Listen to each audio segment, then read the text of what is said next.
Several years ago, I began posting a periodic blog in which I shared my views of books on leadership. I've noticed that those posts have become rather popular. And in the last year, I've read many more books on management. So starting today, I'm launching the Leadership Library video series. I'm going to try to post one of these every Tuesday, and I'll continue for as long as they remain popular. I'm Dave Edwards, and today it's a book with a very simple name, but with a lot of important lessons. Leadership in Turbulent Times, written by Doris Kearns Goodwin, and it was first published in 2018. Now, she is one of my favorite presidential historians. She's been doing deep research and writing on the American presidents for more than 5 decades. She's a professor at Harvard, won a Pulitzer Prize for her book on Franklin and Eleanor Roosevelt, and my favorite book, Team of Rivals. This book focuses on 4 true leaders: Abraham Lincoln, Theodore Roosevelt, Franklin D. Roosevelt, and Lyndon Johnson. We learn about their early days well before any of them were leaders, or in some cases even respected by their colleagues or peers. Kearns Goodwin divided the book into 3 distinct areas to show differences and similarities along a timeline of leadership. The first part focuses on ambition and the recognition of leadership.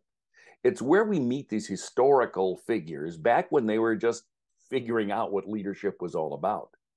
The second part shows our leaders facing challenges during their lives. And part 3 looks at how those experiences allowed them to lead.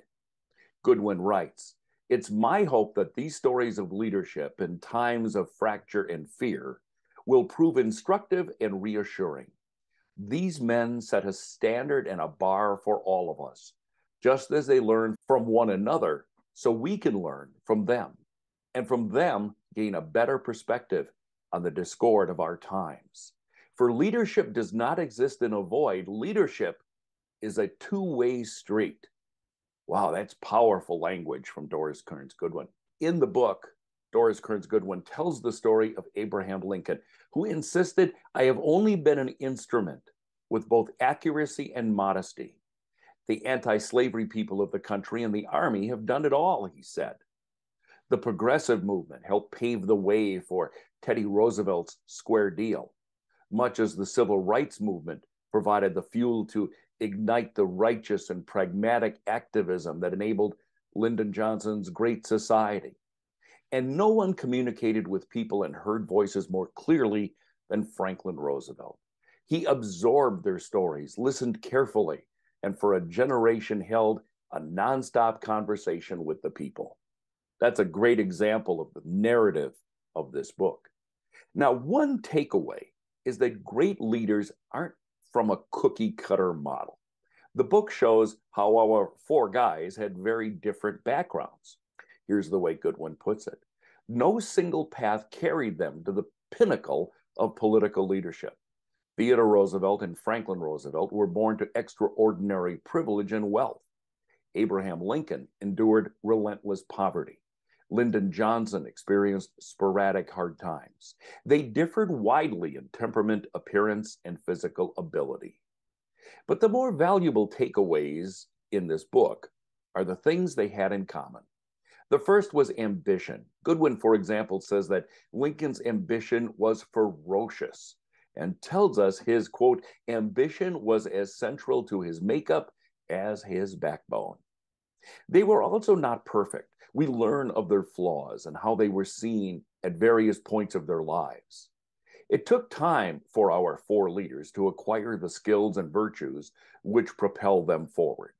Roosevelt was seen as brash and hardly empathetic during his early years, but by his 3rd term in office, Roosevelt became less abrasive and self-righteous. As he matured, for example, he was able to bring people of opposing views together.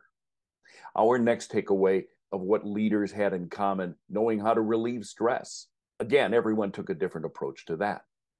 Great leaders have differing strengths and weaknesses, which are often linked. Having a greater purpose is another decisive factor in becoming a great leader. And you'll see in this book that the pathway to leadership takes a lot of twists and turns, and there's a lot of setbacks along the way. There is so much packed into this book that it would really take me forever to list all of the lessons that I've learned. It's fair to say that if you read this book, you will learn things that you can apply to your life, whether you're a public figure or not. Even though I read this book when it first came out, I find myself rereading it from time to time and reviewing the notes I've taken from it. The book is called Leadership in Turbulent Times by Doris Kearns Goodwin. It's published by Simon & Schuster. As I said at the start, I hope to make this series, The Leadership Library, a weekly or sort of weekly feature. You could encourage me by subscribing and clicking that like button below. Thanks for joining me today. I'm Dave Edwards.